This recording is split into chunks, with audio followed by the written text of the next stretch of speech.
Just imagine اگر آپ کو ایک ایسی رات ملے جس میں آپ کی زندگی، تقدیر اور آخرت کا فیصلہ کیا جا رہا ہو، مگر آپ کو اس کا وقت ہی معلوم نہ ہو۔ شب قدر 1000 مہینوں سے بہتر ہے، مگر ہم سے یہ رات چھپا دی گئی۔ کیا یہ محض 27ویں شب ہے یا پھر کوئی اور راز چھپا ہے؟ اور اگر ہمیں یہ رات نہیں ملتی تو ہم کیا کھو بیٹھتے ہیں؟ السلام علیکم، کیسے ہیں آپ سب؟ Welcome to my Ramzan series. آج کی ویڈیو میں ہم یہ سب تفصیل سے جانیں گے کہ ایسا کیا راز ہے اس رات میں، اللہ تبارک تعالیٰ نے ہم سے یہ کیوں چھپائی ہے کہ لیلۃ القدر کی رات کس دن ہے؟ ایسا کیا ہوتا ہے لیلۃ القدر کی رات میں جو اتنی فضیلت اور برکت والی رات ہے؟ سب سے پہلے جانتے ہیں کہ لیلۃ القدر ہے کیا۔ تو اللہ تبارک تعالیٰ نے قرآن کریم میں لیلۃ القدر کے بارے میں کہا ہے کہ لیلۃ القدر کے بارے میں تم کیا جانو کہ لیلۃ القدر کیا ہے؟ یعنی لیلۃ القدر میں اللہ تبارک تعالیٰ ہماری تقدیر کے فیصلے کرتے ہیں۔ اس رات میں اللہ تبارک تعالیٰ نے ہمارے آنے والے اگلے سال میں ہمیں جو کچھ ملے گا، کس نے زندہ رہنا ہے، کس کو موت آنی ہے، کس کو کتنا فائدہ ملے گا، کس کو کیا نقصانات ہوں گے، ان سب کے بارے میں لیلۃ القدر کی رات کو لکھ دیا جاتا ہے۔ اور اللہ تبارک تعالیٰ فرماتے ہیں کہ لیلۃ القدر کی رات 1000 مہینوں کی عبادت کے برابر ہے۔ مگر اللہ تعالیٰ نے ہمیں یہ نہیں بتایا کہ یہ رات کون سی ہے۔ نبی کریم صلی اللہ علیہ وآلہ وسلم فرماتے ہیں کہ آپ شب قدر کو رمضان کی 10 راتوں میں تلاش کرو۔ تو ایسا کیا راز ہے، ایسا کیوں اللہ تبارک تعالیٰ نے اس رات کو ہم سے جو ہے وہ مخفی رکھا؟ تو اس کے بارے میں علماء کی 2 رائے آتی ہیں۔ سب سے پہلے اس کو مخفی رکھنے میں ایک حکمت اللہ تبارک تعالیٰ کی یہ ہے کہ اگر اللہ تبارک تعالیٰ ہمیں بتا دیتے کہ شب قدر 27ویں رات کو ہے یا 25ویں رات کو ہے تو ہم اس رات کو صرف عبادت کرتے، باقی ساری راتیں ہماری ویران گزرتی، ہم ان راتوں میں اللہ تبارک تعالیٰ کی عبادت نہیں کرتے، نہ ہم محنت کرتے جیسے کہ اب ہم محنت کرتے ہیں ان 10 راتوں میں۔ اور دوسری جو حکمت اللہ تبارک تعالیٰ کی سامنے آئی ہے وہ علماء کے مطابق وہ یہ ہے کہ اللہ تبارک تعالیٰ نے اپنے بندوں پر شفقت کا معاملہ فرمایا ہے۔ کیسے؟ جیسے اس رات کی اتنی فضیلت ہے، ایک رات کی عبادت 83 سال کی عبادت سے زیادہ ہے۔ تو اگر اس رات کی ناقدری ہو جاتی یا اس رات میں ہم اس طرح اس کی قدر نہ کرتے تو اس کی گناہ کی سزا بھی اتنی ہی زیادہ سخت ہوتی جتنا اس کا اجر ہے۔ تو اس میں اللہ تبارک تعالیٰ کی یہ حکمت تھی کہ اگر ہمیں یہ نہیں پتہ تو ہم ان 10 راتوں میں اس کو ڈھونڈتے ہیں، لیکن اگر ہمیں یہ بات معلوم ہوتی اور اگر ہم اس کی قدر نہ کرتے تو اللہ تبارک تعالیٰ کے ہاں سخت سزا ہم پاتے۔ تو اللہ تبارک تعالیٰ نے ہم پہ شفقت کا معاملہ کیا ہے۔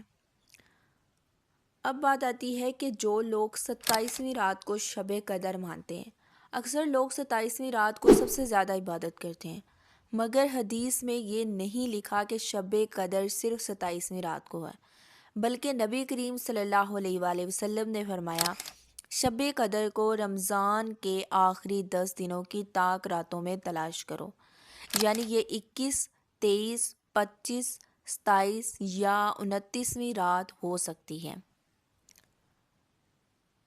حضرت ابن عباس رضی اللہ تعالیٰ عنہ سے روایت ہے کہ شب قدر ہر سال بدلتی رہتی ہے، مطلب اگر آپ کو یہ رات 27ویں کو ملی تو اگلے سال یہ 25ویں یا 29ویں بھی ہو سکتی ہے۔ تو کیا ہم صرف ایک رات جاگ کر باقی 4 راتیں چھوڑ دیں گے؟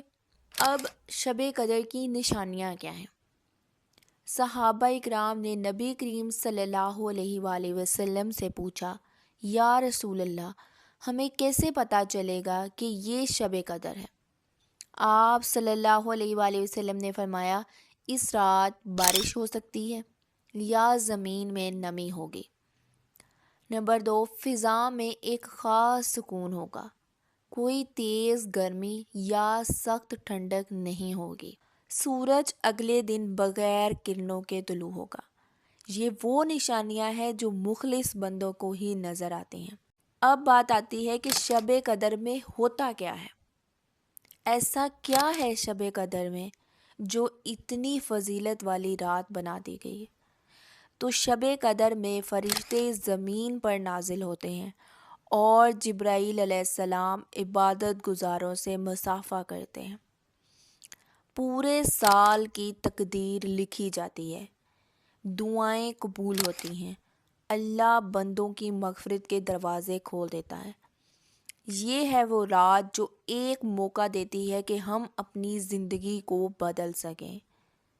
اللہ تبارک تعالیٰ ہر سال ہمیں یہ اپرچونٹی دیتے ہیں کہ ہم ان 10 راتوں میں اللہ تبارک تعالیٰ سے اپنی تقدیر اچھی لکھوا سکتے ہیں۔ کیسے؟ دعا سے۔ ہم دعا کر سکتے ہیں کہ یا اللہ اگلا سال میرے لیے رحمتوں اور برکتوں والا ہو۔ آپ اپنی وہ دعائیں قبول کروا سکتے ہیں جو آپ کی سب سے زیادہ اہم ہیں یا جس کی آپ کو بہت زیادہ ضرورت ہے۔ اب بات آتی ہے اگر شب قدر نہ ملی تو ہم کیا کھو دیں گے؟ اگر آپ کو 83 سال کی عبادت کا موقع ملے مگر آپ غفلت میں رہیں تو یہ کتنا بڑا نقصان ہوگا۔ اگر ہم صرف ایک رات جاگنے پر بھروسہ کریں اور شب قدر 25ویں یا 29ویں ہو تو ہم کیا کھو دیں گے؟ اللہ کے محبوب بندے آخری 10 دن عبادات میں گزارتے تھے اور ہم صرف ایک رات پر اکتفا کرتے ہیں۔ یہ ایک بہت بڑی غلطی ہے۔ اب سب سے امپورٹنٹ کوشچن جو آتا ہے، جو سب کے مائنڈ میں یہ چیز ہوتی ہے کہ شب قدر کے لیے ہمیں کرنا کیا چاہیے؟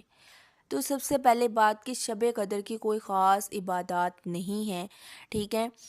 اور دوسری بات، شب قدر مغرب کی نماز کے بعد آپ کی سٹارٹ ہو جاتی ہے۔ آپ نے اس کے بعد آخری 10 راتوں میں یہ دعا زیادہ سے زیادہ کرنی ہے جو نبی کریم صلی اللہ علیہ وآلہ وسلم نے بتائی ہے۔ حضرت عائشہ رضی اللہ تعالیٰ عنہ سے روایت ہے کہ انہوں نے جب حضرت محمد صلی اللہ علیہ وآلہ وسلم سے پوچھا کہ اگر مجھے شب قدر مل جائے تو میں کیا دعا مانگوں، تو آپ صلی اللہ علیہ وآلہ وسلم نے فرمایا آپ یہ دعا پڑھیے گا، اللہم انک عفو تحب العفو فاعف عنی۔ اے اللہ تو معاف کرنے والا ہے، معافی کو پسند کرتا ہے، مجھے معاف فرما دے۔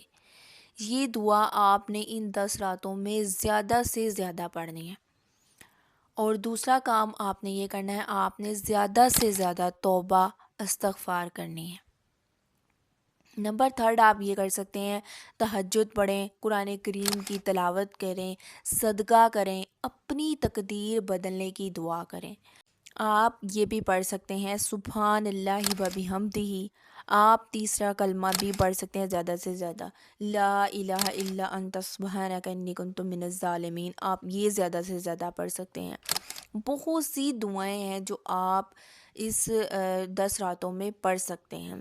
ربی لا تذرنی فردا وانت خیر الوارثین، اولاد جن کے نہیں ہیں وہ یہ زیادہ سے زیادہ دعا پڑھ سکتے ہیں۔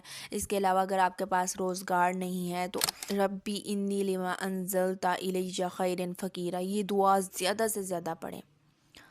آخری 10 راتیں ہمارے لیے زندگی کا سب سے قیمتی موقع ہے۔ اس 10 راتوں میں ہم اپنے پورے سال کی تقدیر لکھوا رہے ہوتے ہیں۔ آپ کیا کریں گے؟ صرف 27ویں رات کو عبادت کریں گے یا پورے 10 دن اللہ کے مہمان بنیں گے؟ یہ ویڈیو دیکھنے کے بعد ایک چیلنج قبول کریں، ان 10 دنوں میں کم از کم 5 راتیں ضرور جاگیں۔